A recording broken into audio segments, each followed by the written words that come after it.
Hans Ulrich Rudel, c'est le militaire le plus décoré de la Seconde Guerre mondiale. Jusqu'à la fin de sa vie, il restera un incurable adorateur de la cause nazie et profondément antisémite. Basé à Caen pendant la campagne de France, je vais vous raconter l'histoire controversée de ce pilote qui fut la terreur des champs de bataille.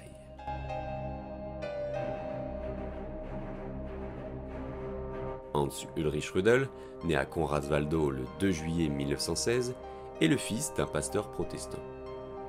Après un parcours scolaire rapide, il intègre la Luftwaffe en tant qu'officier de réserve. Au bout d'un an, il obtiendra son brevet de pilote. Et pour éviter d'être affecté sur bombardier lourd, il se porte volontaire pour rejoindre les Stukas. Ces appareils allemands utilisés pour faire les bombardements en piqué. En 1938, il intègre un groupe d'attaque basé en Autriche, alors annexé.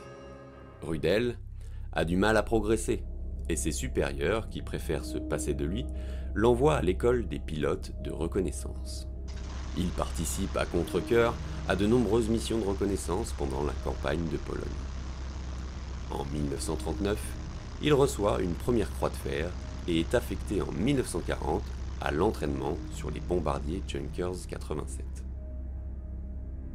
Une fois son entraînement terminé, il est envoyé dans une base près de Stuttgart, mais il n'est toujours pas considéré comme un bon pilote, voire même plutôt médiocre.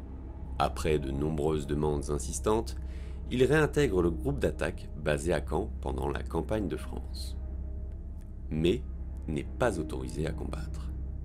Son unité est ensuite déplacée en Italie, mais lui est renvoyé à Grasse pour une remise à niveau.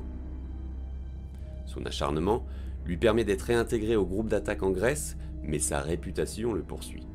Et ses supérieurs ne l'autorisent toujours pas à prendre part au combat. Rudel trouve le temps long, et il n'a qu'une hâte, combattre.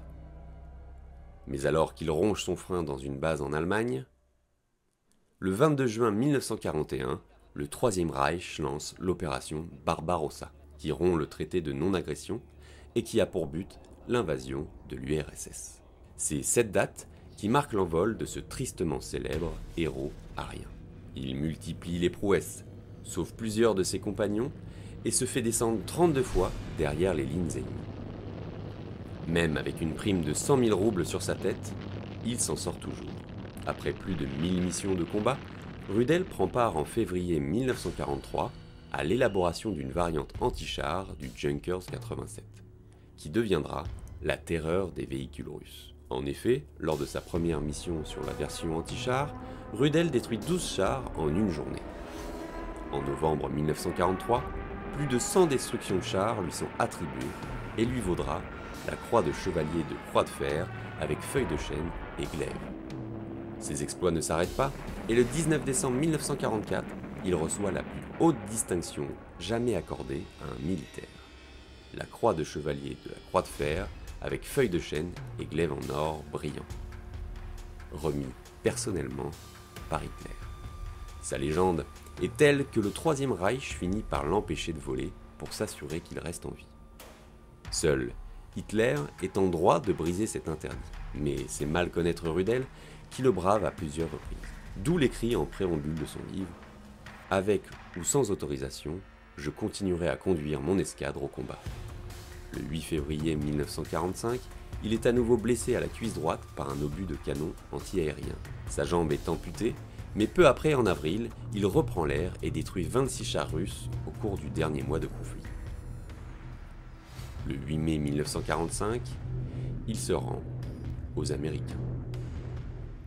Au cours de sa vie de pilote, il compte plus de 3500 missions et plus de 2000 cibles détruites, dont 500 chars et 80 avions. Après la guerre, la ferveur pour la cause nazie de Rudel n'a pas disparu. En 1948, Rudel émigre en Argentine où il fonde une organisation qui fournit de l'aide aux anciens criminels de guerre. Marchand d'armes, conseiller militaire de Perón à Pinochet, il a l'oreille attentive de nombreux dictateurs sud-américains. Tout en continuant de susciter l'admiration dans les groupuscules nazis allemands. Il meurt en 1982 et repose en Bavière à Dornhausen. Sa devise, « Seul l'abandon conduit à la perte ». J'espère que cette vidéo vous a plu, n'oubliez pas de vous abonner, de liker et de partager la vidéo. On se retrouve très vite et sur ce, bonjour.